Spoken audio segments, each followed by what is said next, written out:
श्री परमात्मने नमः। भगवान श्री कृष्ण का आशीर्वाद आप और आपके परिवारजनों पर सदा बना रहे। आप सभी का हर दिन शुभ हो। आप सभी का मेरे YouTube चैनल स्पिरिचुअल जर्नी 75 में हार्दिक स्वागत है। आज के वीडियो में आप सुनेंगे पद्म पुराण के उत्तरखंड के अध्याय 175 को, जिसमें यमराज की आराधना और गोपी चंदन के महात्म्य का वर्णन किया गया है।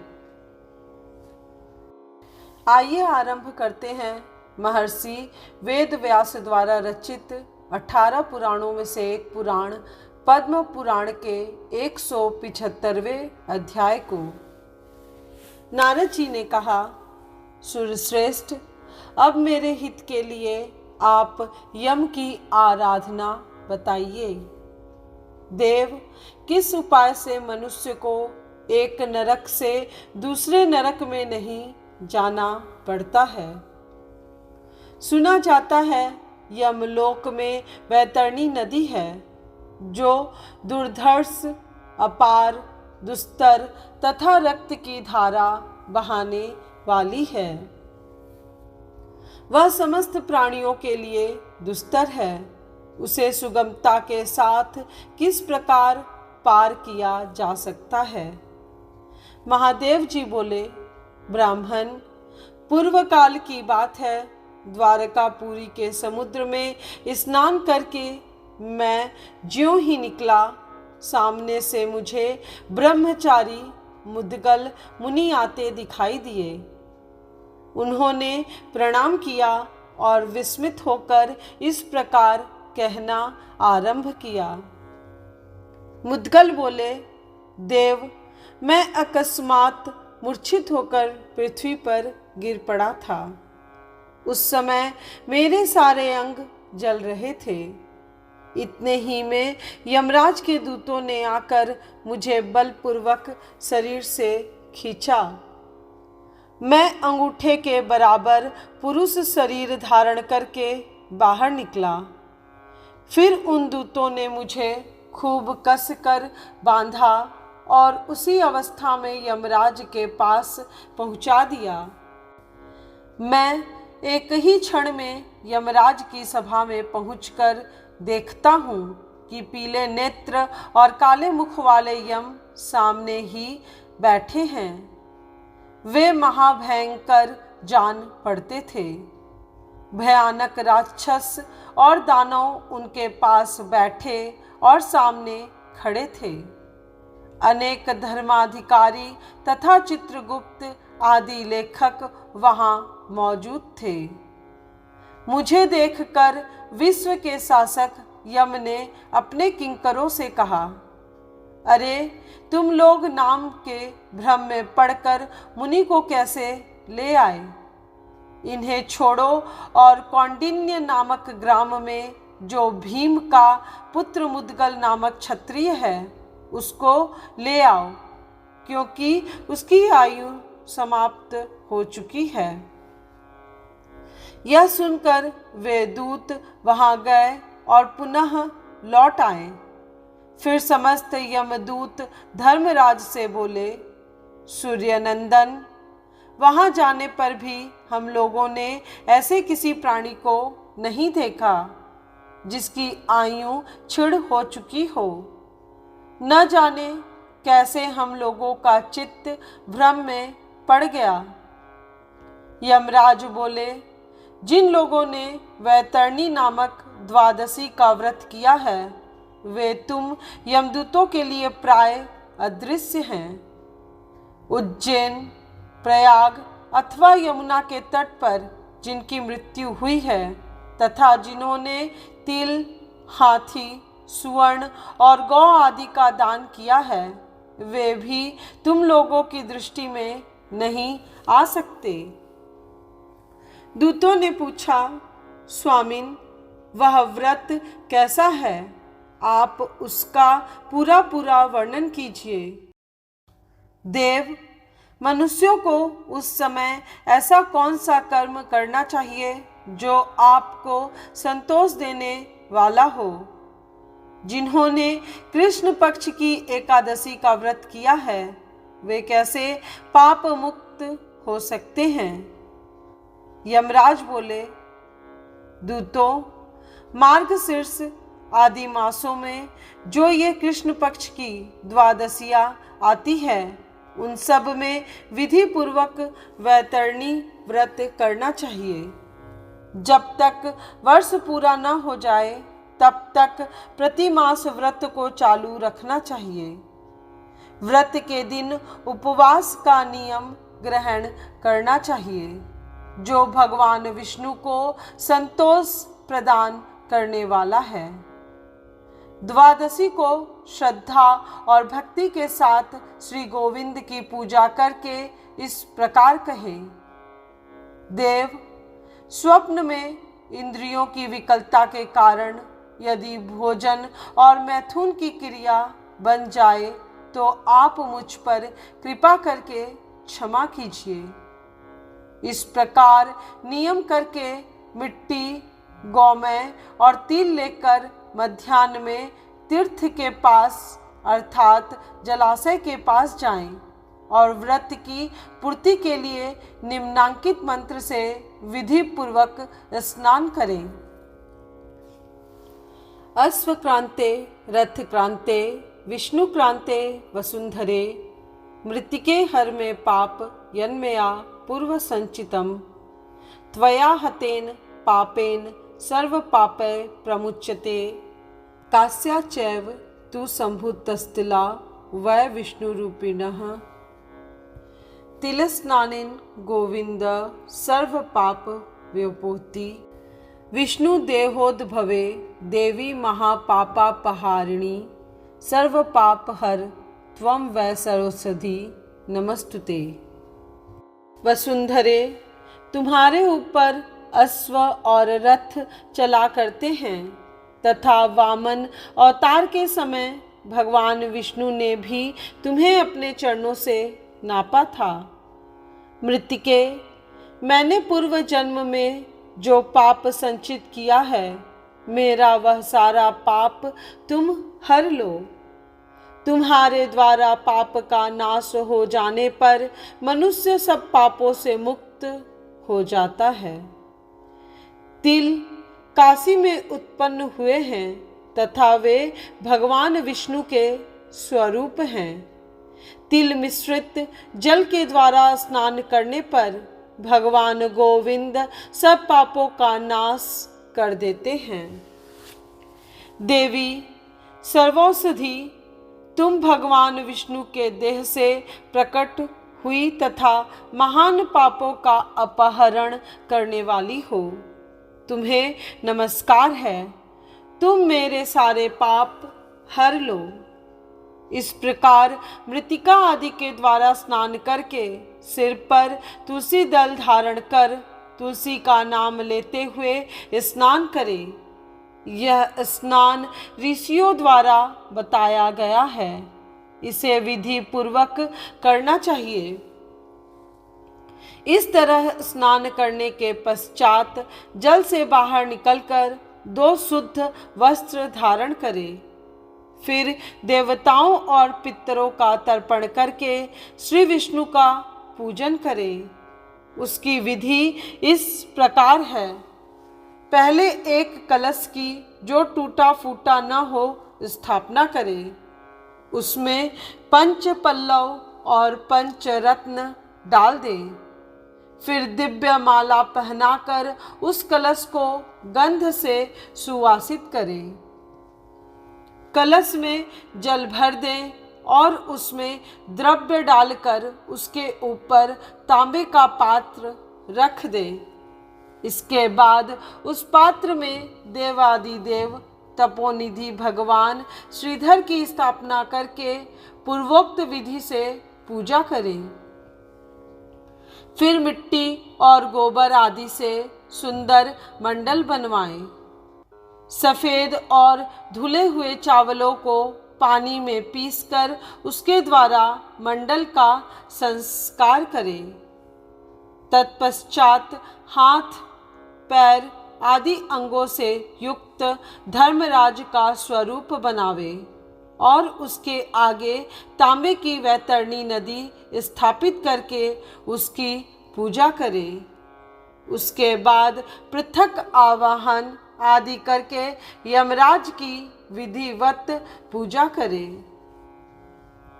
पहले भगवान विष्णु से इस प्रकार प्रार्थना करे, महाभाग केशव, मैं विश्व रूपी देवेश्वर यम का आवाहन करता हूँ। आप यहाँ पधारें और समीप में निवास करें। लक्ष्मीकांत, हरे, यह आसन सहित पाद्य आपकी सेवा में समर्पित है। प्रभो, विश्व का प्राणी समुदाय आपका स्वरूप है। आपको नमस्कार है। आप प्रतिदिन मुझ पर कृपा कीजिए। इस प्रकार प्रार्थना करके भूतिदाय नमः इस मंत्र के द्वारा भगवान विष्णु के चरणों का, अशोकाय नमः से घुटनों का, शिवाय नमः से जांघों का, विश्वमूर्तये नमः से कटी भाग का, कंदर्पाय नमः से लिंग का, आदित्याय नमः से अंडकोश का, दामोदराय नमः से उदर का, वासुदेवाय नमः से स्तनों का, श्रीधराय नमः से मुख का, केशवाय नमः से केशों का, सांगधराय नमः से पीठ का, वरदाय नमः से पुनः चरणों का, शंखपाणय नमः, चक्रपाणय नमः, असीपाणय नमः, गदापाणय नमः और परशुपाणय नमः इन नाम मंत्रों द्वारा क्रमशः शंख, चक्र, खड्ग, गदा तथा परशु का तथा सर्वात्मने नमः इस मंत्र के द्वारा मस्तक का ध्यान करें। इसके बाद यूं कहें, मैं समस्त पापों की राशि का नाश करने के लिए मत्स्य, कच्छप, वराह, नृसिंह, वामन, परशुराम, श्री राम, श्री कृष्ण, बुद्ध तथा कल्कि का पूजन करता हूँ। भगवान, इन अवतारों के रूप में आपको नमस्कार है, बारंबार नमस्कार है। इन सभी मंत्रों के द्वारा श्री विष्णु का ध्यान करके उनका पूजन करें। तत्पश्चात निम्नांकित नाम मंत्रों के द्वारा भगवान धर्मराज का पूजन करना चाहिए। धर्मराज नमस्तेस्तु, धर्मराज नमोस्तुते, दक्षिणासायते तुभ्यं नमो महिस्वाहन, चित्रगुप्त नमस्तुभ्यं, विचित्राय नमो नमः, नरकार्ति प्रशांत्यर्थ कामाय यक्ष मपेप्स्तान, यामाय धर्मराजाय मृत्यवे चांतकाय च, वैवस्वताय कालाय सर्वभूतछाय च, वृकोदराय चित्राय चित्रगुप्ताय वै नमः, नीलाय चैव दधनाय नित्यं कुर्यान्मो नमः। धर्मराज, आपको बारंबार नमस्कार है। दक्षिण दिशा के स्वामी, आपको नमस्कार है। महिष पर चलने वाले देवता, आपको नमस्कार है। चित्रगुप्त, आपको नमस्कार है। नरक की पीड़ा शांत करने के लिए विचित्र नाम से प्रसिद्ध आपको नमस्कार है। आप मेरी मनोवांछित कामनाएं पूर्ण करें। यम, धर्मराज, मृत्यु, अंतक, वैवस्वत, काल, सर्वभूत क्षय, वृकोदर, चित्र, चित्रगुप्त, नील और दग्ध को नित्य नमस्कार करना चाहिए। तदनंतर वैतरणी की प्रतिमा को अर्घ्य देते हुए इस प्रकार कहें, वैतरणी, तुम्हें पार करना अत्यंत कठिन है। तुम पापों का नाश करने वाली और संपूर्ण अभीष्ट वस्तुओं को देने वाली हो।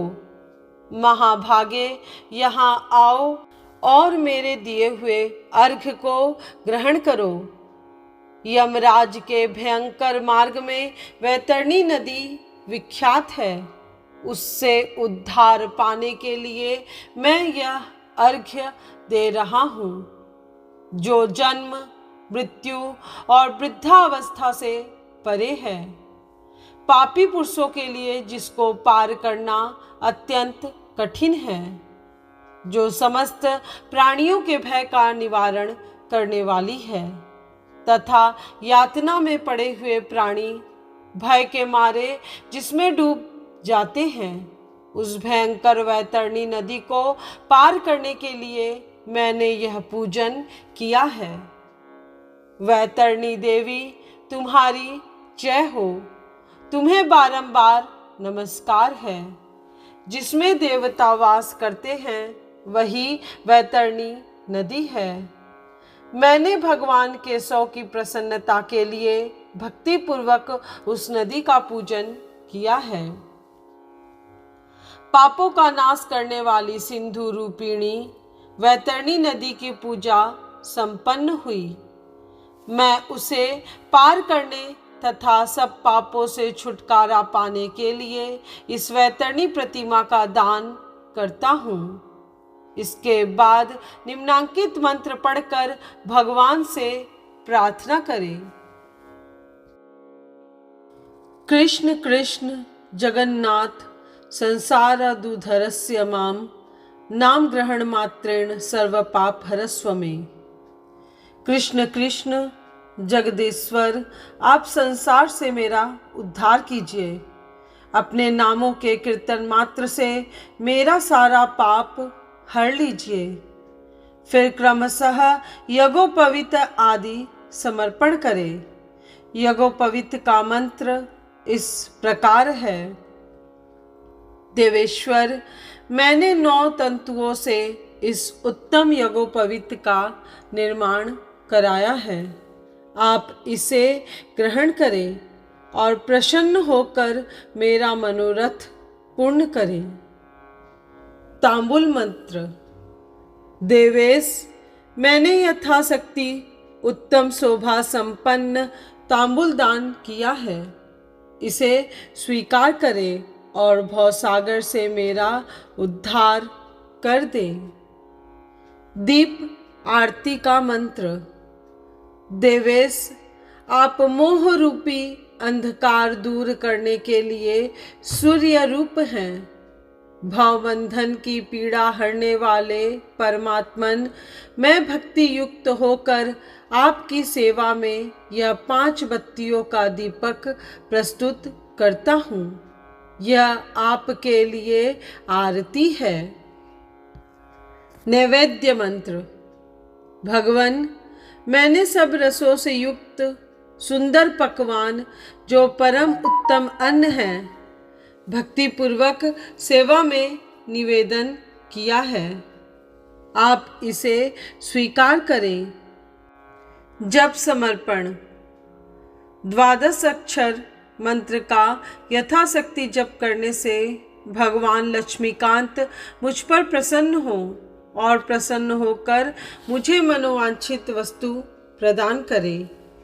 इस प्रकार श्री हरि का पूजन करने के बाद निम्नांकित मंत्र पढ़कर गौ को प्रणाम करें।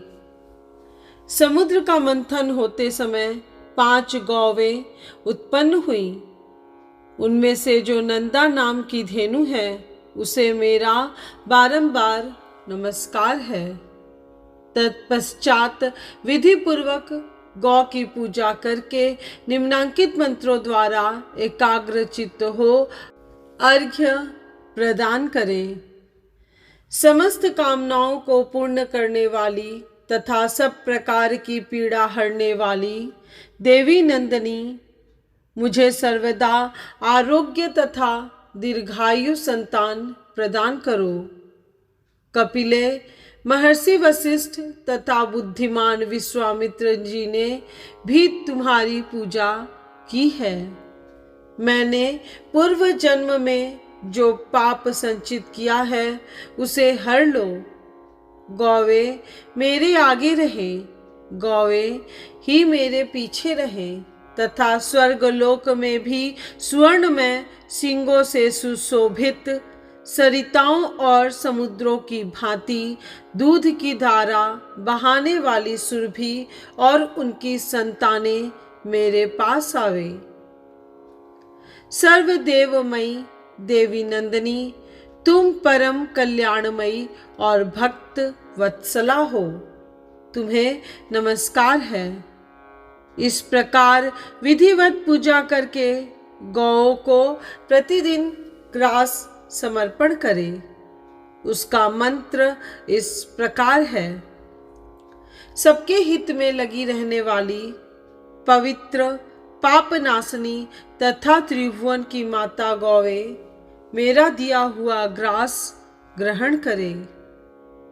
महादेव जी कहते हैं, इस प्रकार धर्मराज के मुख से सुने हुए वैतरणी व्रत का मेरे आगे वर्णन करके इच्छा अनुसार भ्रमण करने वाले द्विज श्रेष्ठ मुद्गल मुनि चले गए। द्विजवर जहाँ गोपी चंदन रहता है वह घर तीर्थ स्वरूप है। यह भगवान श्री विष्णु का कथन है।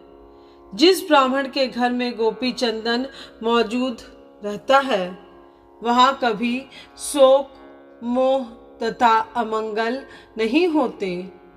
जिसके घर में रात दिन गोपी चंदन प्रस्तुत रहता है उसके पूर्वज सुखी होते हैं तथा सदा उसकी संतति बढ़ती है। गोपी तालाब से उत्पन्न होने वाली मिट्टी परम पवित्र एवं शरीर का शोधन करने वाली है। देह में उसका लेप करने से सारे रोग नष्ट होते हैं तथा मानसिक चिंताएं भी दूर हो जाती हैं। अतः पुरुषों द्वारा शरीर में धारण किया हुआ गोपी चंदन संपूर्ण कामनाओं की पूर्ति तथा मोक्ष प्रदान करने वाला है। इसका ध्यान और पूजन करना चाहिए। यह मल दोष का विनाश करने वाला है। इसके स्पर्श मात्र से मनुष्य पवित्र हो जाता है। वह अंतकाल में मनुष्यों के लिए मुक्तिदाता एवं परम पावन है। द्विज श्रेष्ठ, मैं क्या बताऊं, गोपी चंदन मोक्ष प्रदान करने वाला है। भगवान विष्णु का प्रिय तुलसी काष्ठ, उसके मूल की मिट्टी, गोपी चंदन तथा हरि चंदन, इन चारों को एक में मिलाकर विद्वान पुरुष अपने शरीर में लगाए। जो ऐसा करता है उसके द्वारा जम्बू द्वीप की समस्त तीर्थों का सदा के लिए सेवन हो जाता है। जो गोपी चंदन को घिसकर उसका तिलक लगाता है वह सब पापों से मुक्त हो श्री विष्णु के परम पद को प्राप्त होता है। जिस पुरुष ने गोपी चंदन धारण कर लिया उसने मानो गया में जाकर अपने पिता का श्राद्ध, तर्पण आदि सब कुछ कर लिया। आज की यह कथा यहीं पूर्ण हुई। अगले वीडियो में आप सुनिए पद्म पुराण के उत्तरखंड के अध्याय 176 को, जिसमें वैष्णवों के लक्षण और महिमा तथा श्रवण द्वादशी व्रत की विधि और महात्म्य की कथा का वर्णन किया गया है।